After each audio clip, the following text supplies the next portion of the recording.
about our country. Kenya has changed forever, by the way, and we must not allow us to go back to the bad manners. I was seeing clips of young people on TikTok saying they are very happy there are no more strobe lights, there are no more sirens, people are not overlapping. They are asking where have all these big vehicles gone in the streets of Nairobi.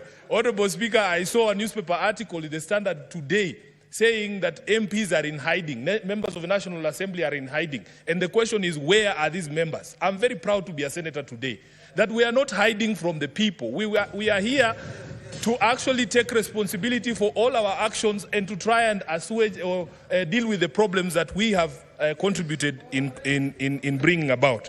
So, Honorable Speaker, there are things, in my view, that we can do. And this moment does not call for us to tell the young people what to do. We need to demonstrate that we are hearing what they are saying and look at ourselves in the mirror, Honorable Speaker. It has to be about us. We start with the House of Senate and the House of Parliament, and as leadership generally, so that we are able to demonstrate that we understand what these young people are saying. So in my presentation, Honorable Speaker, I will be proposing that we don't tell anybody else other than ourselves what we are going to do going forward to try and help this country to move from the quagmire that it finds itself in. And there are very low-hanging fruits. My friends here have spoken, for instance, about the supposed salary increments. By the way, in defense of the SRC, I know many of you have bashed them here. That Gazette notice that is in the public domain and discussion right now was published on the 9th of August 2023, the day we went for elections.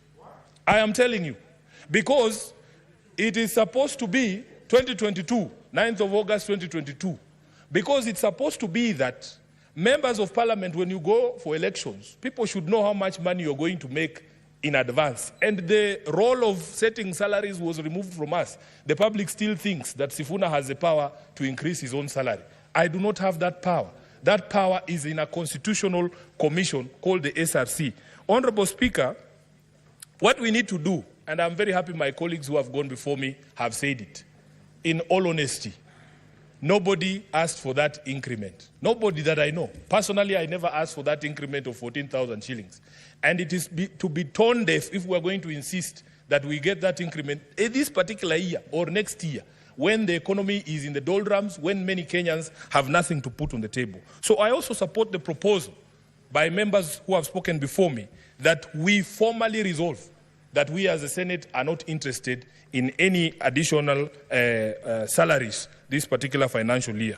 Number two, Honorable Speaker, we need to relook at our budgets in this House and see where we can make major concessions and cuts for members of the public to feel that we are actually lessening the burden and not increasing the burden. And I want to give a personal example, and you'll forgive me if I'm giving out house secrets.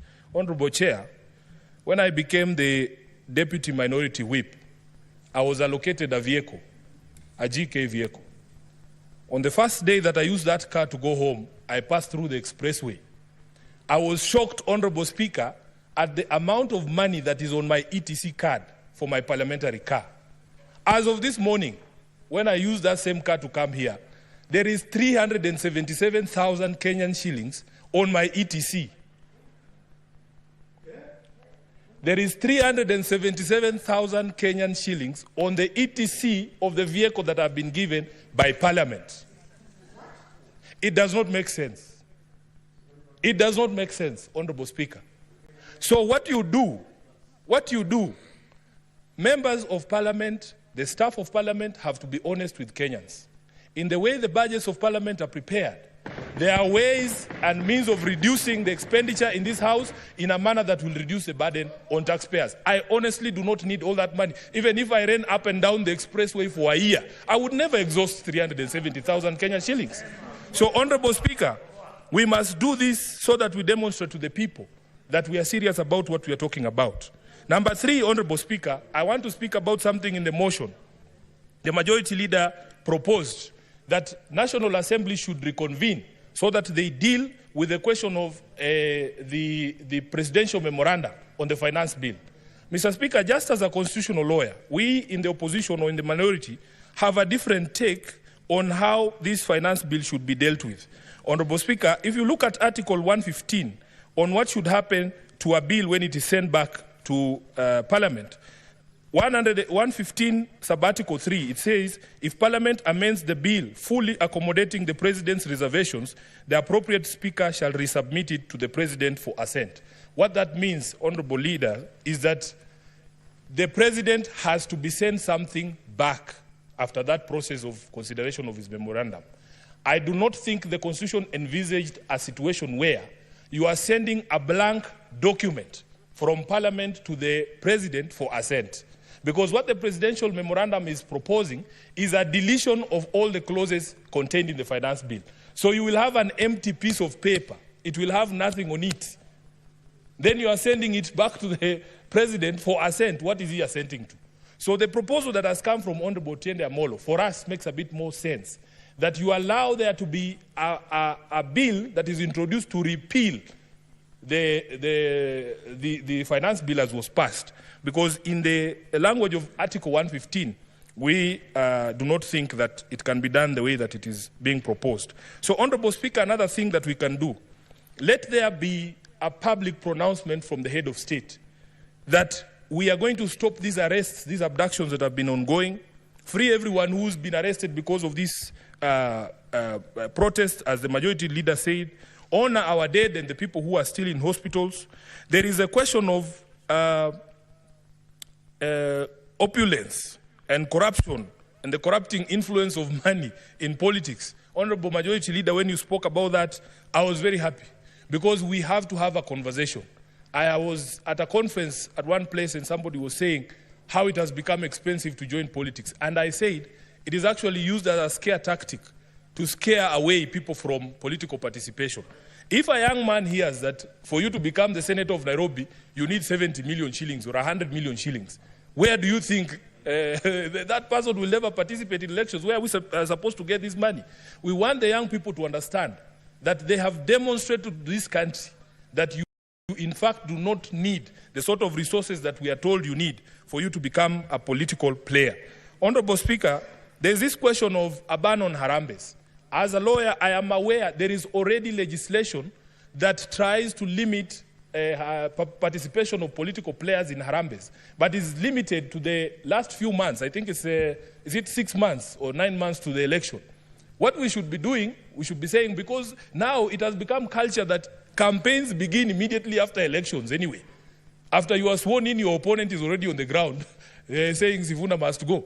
So why don't we just extend the period and say, throughout the term of Parliament, members of Parliament should not be allowed to participate in these harambes and demonstrate the sort of opulence that we have seen. The Majority Leader and Honorable Halwale has spoken about a rigged economy, and that is something that has touched my heart. Those of us who are born where we were born, Honorable Speaker, many of our young people, including myself, have always wondered how is it possible that people who we know had lesser grades, had far inferior grades in school. We were better than them at everything. They are making progress at a faster rate just because of their second name. We are just there languishing. People have 6 degrees, have never gotten an opportunity. People go for interview after interview. The moment somebody sees your name is Watenya or Sifuna, your CV is put aside. Wanasema letter ya huyu. It is very embarrassing, Honorable Majority Leader, that sometimes an entire institution from top to bottom has members of only one community serving in that office. I think these are the things that are going to make our people extremely mad every time these matters are brought about. So if you don't address these matters, Honorable Speaker, we are not going to be able to deal with the problem. We have seen young people, especially when it comes to employment in public service. Honorable Speaker, you qualify as a teacher. You are waiting all your life to be employed as a teacher. Then you see leaders in public rallies, in funerals, handing and dishing out employment letters from TSC. And when you go to TSC, they tell you, oh, there is a system, everybody is logged in, and see which criteria is used, and they eventually reach you. But you can see people dishing out letters from TSC, from KWS, from NYS, in harambes and in funerals, Honorable Speaker. I think, and even police, these are the things that we need to work on as a leadership so that we stop all this anger that you see. Let me go to another thing, Honorable Speaker. an angry people cannot be reasoned with. Right now, people are very angry. And this is why I'm trying to, explain to this House that we are not going to be prescriptive in how we deal with this issue. We are hoping, Honorable Speaker, that we can demonstrate to the country that at least there is a place where a conversation can be had. Senate is the only House of Parliament that goes to the people. We don't fear the people. That's why we are still here. So if it is possible for us, even if it is going to Uhuru Park, as somebody has suggested, we are ready to be insulted because at some point we deserve to be insulted. But at the very end of those insults, I think we will be able to pick some few things. Honorable Majority Leader was telling us a story of how he logged into one of the Twitter spaces, and he said there was maybe 60% expletives and insults, but 40% was good material, and it has inspired even the speech that he made this morning. So let us put ourselves at the disposal of the people. We should be available to the people so that we deal with this. On debt, I agree with you, Honorable Majority Leader, that there has to be a public audit of all Kenya's debt so that we know what the truth about this is. On budget, we have, explained, and I've given an example here of how we feel that sometimes our budgeting process is padded in such a way that it allows for budgeted corruption. We have estimated, Honorable Speaker, at least those of us on the minority side, that we can do away with at least 1 trillion shillings in this budget. And we don't need to punish anyone. We just need to cut on expenditure in our own institutions. I will go to some of the proposals that I have received from members of the public. Number one, Honorable Speaker, there needs to be an audit of all appointments from September 13th, 2023. Because as Honorable Senator Halwale spoke and said, there are some offices that have been created that we do not even understand the basis of their existence. Look at the number of advisors in government. There needs to be a public audit of all these advisors and tell Kenyans why it is okay for one office of the advisor on the economic matters, Honorable Halwale, to have more money for travel than 9 committees of this House combined. It doesn't make any sense. There is also the specter of personal assistance in government. We need a public audit of that. There was another office that was created, and this one you'll forgive me, Majority Leader, of faith intercessors. We need a public audit of who are these people and why are they earning public money. Honorable Speaker, I had occasion to see one business card of one of those faith intercessors. It was the most powerful business card I have ever seen in my life. Honorable Speaker, you have spoken about the office of the First Lady, and I am happy that the President himself took a first initial step to say that office will cease existing from, I think he said, Monday of this week. It had 285 employees. I am telling you, the Deputy President, the wife of the Deputy President's office, 100 employees. Honorable Speaker, we cannot continue like this. Then there is a specter of retreats, and this one, we are all guilty as members of this House. We need to look at our retreats, whether the retreats we are taking are necessary, whether these meetings cannot be had here, whether those resolutions cannot be dealt with here. And then in the independent commissions, in the ministries and in corporations, I was just being told that there actually also exist fake retreats. There's something called a fake retreat, where there was no retreat, but people are being paid for going on a retreat. Then on the foreign trips, Honorable Speaker, these are things we all understand. Let us be able to demonstrate to the public that we're actually serious and we hear them. Just one more minute. Let's add him 1 more minute to conclude. And then on the ODPP, I was just conferring here with my friend, the Senator for Migori.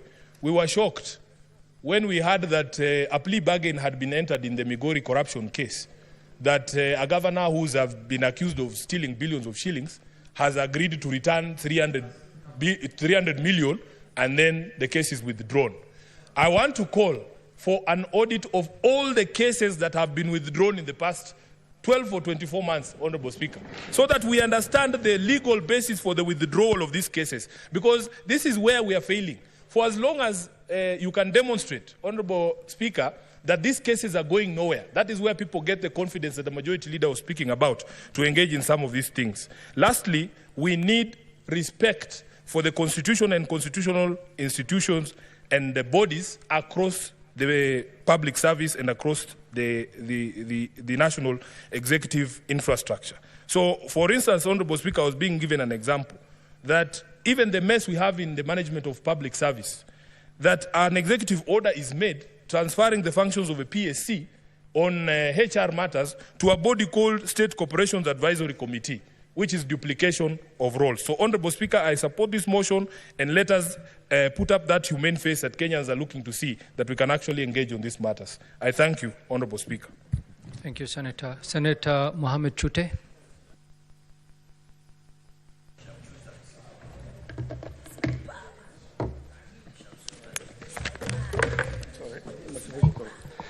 Thank you very much, Honorable Speaker.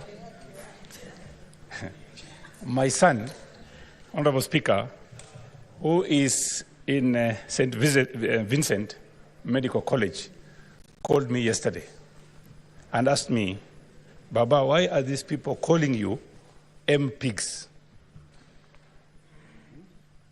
He asked me, why are Gen Zs, why are they calling parliamentarians MPigs? And I told him, I don't know, but there is something that is wrong with us.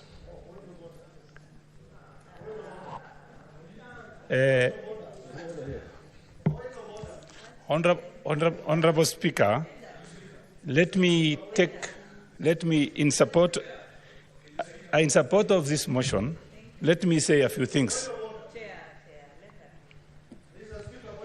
Senator Osotsi, what's your point of order?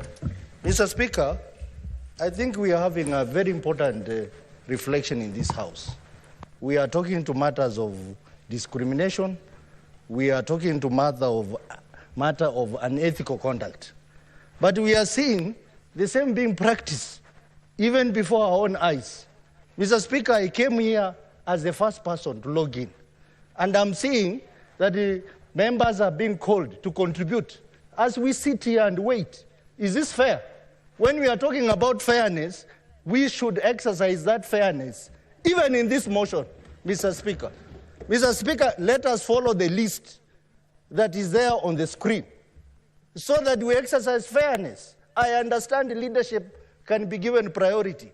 But what about people who are not in leadership and there is priority list there? Let us follow the list, Mr. Speaker, so that we demonstrate to Kenyans that indeed we are talking about fairness. Just a moment, Senator Chute. Senator Osotsi, am I to understand that by calling Senator Mohammed Chute, the chair is not following the order of debate? Because the speaker just before Senator Chute was Senator Sifuna, and he's in the leadership. And every institution, the reason why Senator Cherargei was given an opportunity was because he was next in the list, and Senator Lelengwe, who is in leadership, was not on the list. And the order of this House is that if one speaker on this side speaks, I have to give an opportunity to speakers on the other side. Senator Osotsi. And I've actually had a personal discussion with you. You know very well that your colleague, Senator Beatrice Ogola, who is the next speaker, made a special request because she is traveling. The chair has to listen to such pleas from members from time to time so that we can accommodate for them. So there is no way, Senator Osotsi, you can stand on the floor of this House and accuse the chair of being unfair. Senator Osotsi, we agreed you're going to speak after Beatrice. On that side.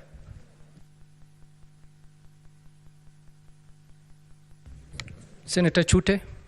Thank you, Honorable Speaker. I hope my friend Osotsi is not complaining about me, because I was definitely ahead of him. Thank you very much, Honorable Speaker. I was talking about Gen Zs. And let me take this opportunity to thank our majority leader and the minority leader. you've done something extremely, what I've never thought of, that you fought, you talked, and you represented this country, not your parties, not an individual interest. Thank you very much, and may God bless you. Having said that, Honorable Speaker, we have a problem, and the problem facing this country is huge, and we need a solution. Gen Zs are asking for a solution. They are not asking for discussion. What is the solution? Honorable Speaker, first of all, what is important is this. When the President discussed this issue of the finance bill, I know his intentions were very good, but the problem was communication. It was not communicated well, and that is why we are facing the problem we are facing through today. Honorable Speaker, our problem is not the issue of finance bill only. This country is rotten to the core.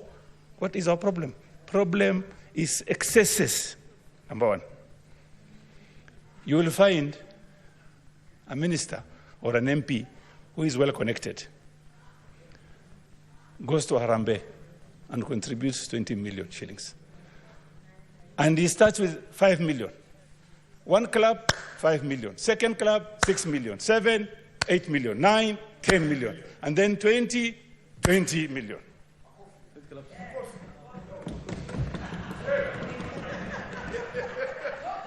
Honorable Speaker, if somebody from Marsabit calls me and says, he asks me, hawa watu wametoa hiyo pesa wapi mzee? I told him, I don't know. Wametoa wapi? I don't know. I saw a minister, CS, wearing a watch, inaitwa Hublot. I don't know if it's Hublo or Hublot. That one, I need to be corrected. Costing 3.2 million shillings. If you look at his belt, 500,000 shillings. His shoes, 680,000 shillings. The suit, almost 1.2 million. 6 million shillings.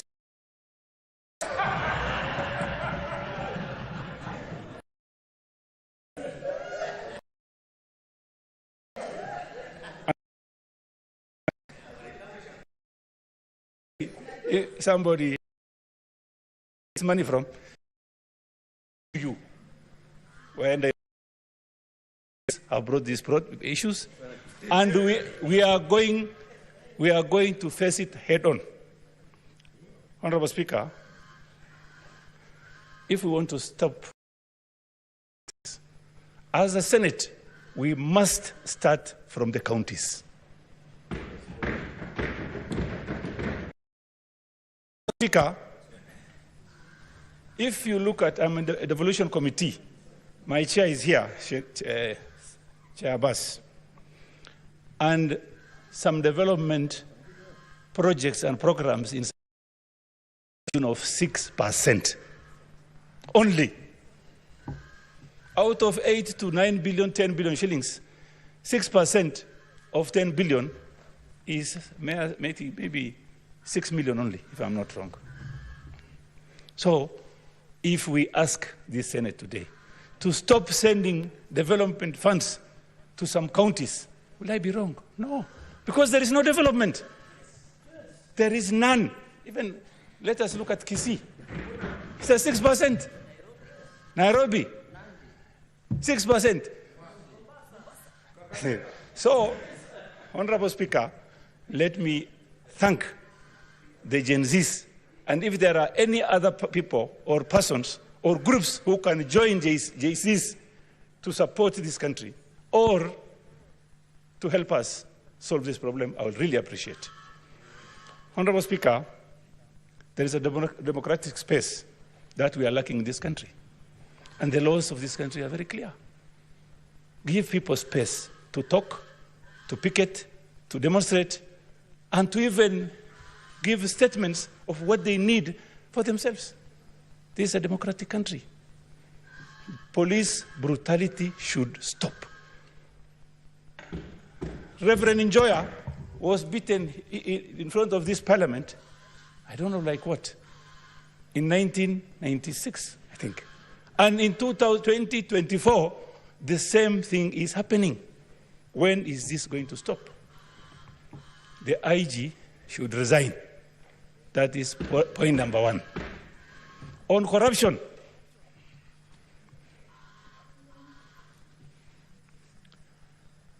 EACC, Honorable Speaker, if you report something today to EACC, after 1 hour, somebody will call you from Marsabit and say, oh, did you go to EACC? What did you report there? How would this person know? 500 kilometers from Marsabit. It's definitely somebody who is in that office leaking that information. If you ask me today, it should be disbanded like yesterday, not today. Honorable Speaker, we are seeking solutions here. And this is what Jay-Z wants. That is what they're asking for. We stop our excesses.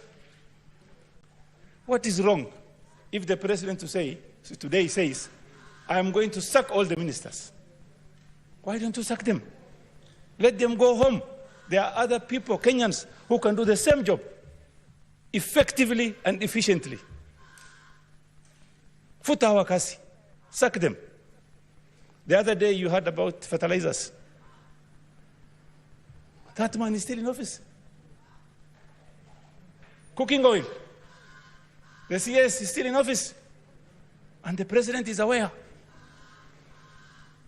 And the CEO of Kenya National Trading Corporation said, why do you ask me these questions? My seniors are the people who sent those traders to my office. Who are these seniors? The president should sack all the ministers, employ afresh ones, and we move forward.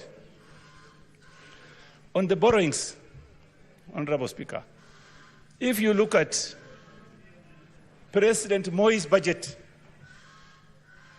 in 2007, was 2.18 billion shillings.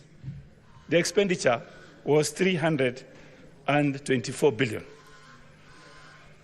Honorable Speaker, similarly, President in 2012, the budget was at 1.52 trillion. And today, our budget is at 3.9 trillion shillings. Honorable Speaker, we have a problem. Our problem are not taxes that is being paid. Our problem is our expenditure. We live beyond our means. We have thieves as ministers. We have thieves as PSS. We have thieves as MPs. We have thieves as senators. Honorable Speaker, let's not spare this house also. We have a problem. We must start from this house. We must start from this house. Everybody knows how much we are earning. Even in this house, there are people who live extravagantly in this house, and we know who they are. Honorable Speaker, there are issues about counties. Honorable Speaker, there are devolved functions that have not been transferred up to today. Why do we need regional offices, regional bodies doing some work that's supposed to be done by the counties? Do you know the reason? Because of corruption. Yes, that is what is happening. You create regional offices, and then yet, constitutionally, those issues are supposed to be in the counties. They are devolved. Why do you keep the money here? I want to ask our president, if he really loves this country, let him follow our constitution. Let him send all the monies to the counties. Even CDF money should go to the counties. This is not MP's business. It should go to the counties, managed by the counties. We have regional offices. Even in Marsabit, we have regional offices in Isiolo. We have one operating from Garissa. So many offices. These are conduits of theft. Honorable Speaker, and I really appreciate what our majority leader has done today. He has opened the free space for us to talk. And you remember, our deputy president said, there are some people who have eaten so much, they start vomiting on us. That is very true. Very, very true. I want to urge our president, this is the right time, the right opportunity for you. Don't wait for these young boys and girls to come and talk to you. You know what they've asked for? Please start by, first of all, sacking all the ministers. Futa yote, PSS, regional offices, take it back to the counties. And the president should support the county government. And Honorable Speaker, the county government also should stop its excesses.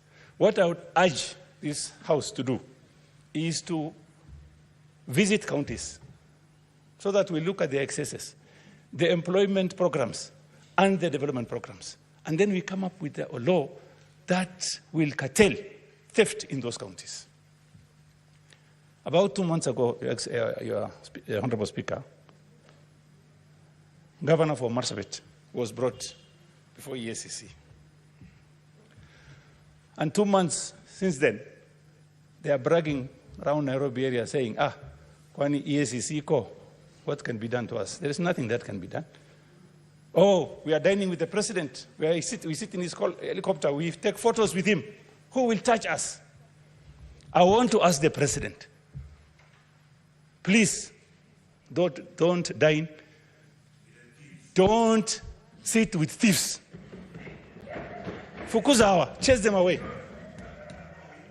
When you are seen with the president, oh, you think like now, there is no case against you. There is a case against you. And I want to urge ODPP also to, in fact, it should be disbanded. There's nothing they're doing. Like I think Honorable Khalwale has said. They select who to prosecute, who to take to court, and who not to take to court, depending on which party you come from or where you come from. And that's very serious, Honorable Speaker. I want to today thank God and Jesus for creating this space for us to talk what we want. Honorable Speaker, there is the issue of cooking oil, imported cooking oil. It is in almost 50 godowns today, expiring, and the government has lost over 17 billion shillings. And those people are still in the office because they are politically correct. I want to urge the president, please, even if somebody is politically correct, you are trying to help a certain region, please stop doing that. Do your work, sack all of them. Because you've lost a lot of money. Honorable Speaker,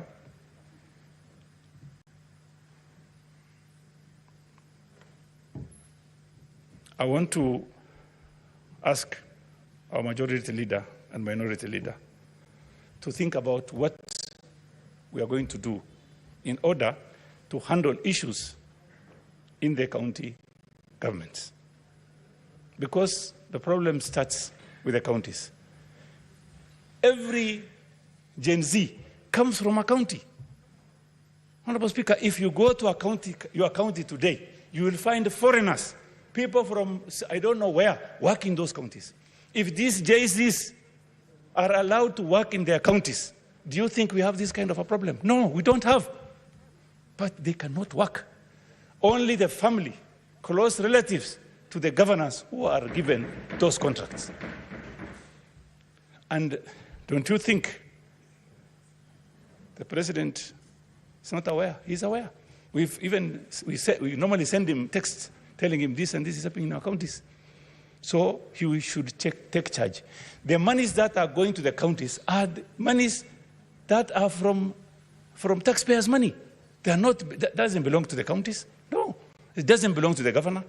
The governor sits in Nairobi and then controls monies in either Wajir, Marsabit, Isiolo, Samburu. Why is this happening?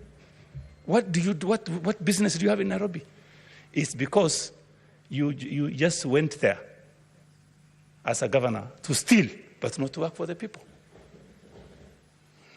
Finally, Honorable Speaker, what I want to see from the president, the governors who has cases, who are now being questioned, he should ask them to step aside.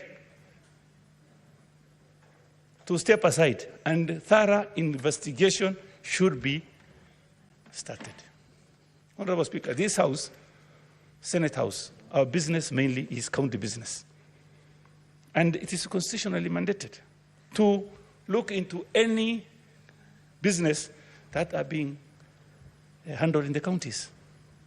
Are we doing that? No. Not the way we are supposed to do. I will ask these distinguished senators, please, let's take time. Let's sit and have a discussion on how to tackle the most problematic counties, starting from the bottom, going up. We can have committees, special committees. Send one to Marsabit, send the other one to Kakamega, send another one to Isiolo, another one to Mandera. Then you will solve these problems. Even Machakos. So, Honorable Speaker, under Article 75, conduct of a state officer. It says a state officer shall behave whether in public and official life, in private life, or in association with any person, in a manner that avoids, you should avoid gifts. We have a judge there. Donations. And today, Honorable Speaker, what I would request us to do, there is an organizations which are like, let's say, for example, Kena, Kera, Kura. If you go there today, those director generals are supposed to be asked to step aside so that lifestyle audit can be instituted. Honorable Speaker, if you go to any office today, either government or any other institution, you will be told, if you want to ask for contracts or employment for your people, you will be told, sorry, we don't have. Because it has started from somewhere in the State House. There are some brokers working in State House that normally go to places and say, we need employment for our people. And the president said, employ 500. And it's not true. KRA before us, they employed 56% of one community. And do you think the president is aware? No. Even some CEOs working in institutions are worried. They are being forced to do things that they are not supposed to do. And this man has been sent by so-and-so, you must do this, you must buy this, you must sell this. They have a problem. And the only person who can solve this problem is for the president to do a memo to all CEOs and director generals to tell them, listen, don't listen to anybody who uses my name. He must have a memo and publicized. We need to see that memo also, that the president has 1 minute only, please. 1 minute. I want to finalize. I want to conclude. We're running out of time. 1 minute. So, if we have that kind of a memo, I'm sure these thieves will stop stealing from our people. Honorable Speaker, in conclusion, I want to thank the members here. Last week, Wednesday, we almost went on adjournment. And I want to thank the 19 senators who said we should not go, including myself. And today, our majority leader has seen the fruit of us saying no. And I want to thank both the leader of majority and minority for bringing this issue today. before the public, before the people of Kenya, and before the Senate. Thank you very much. God bless you. Thank you, Senator. Senator Beatrice Ogola. Thank you,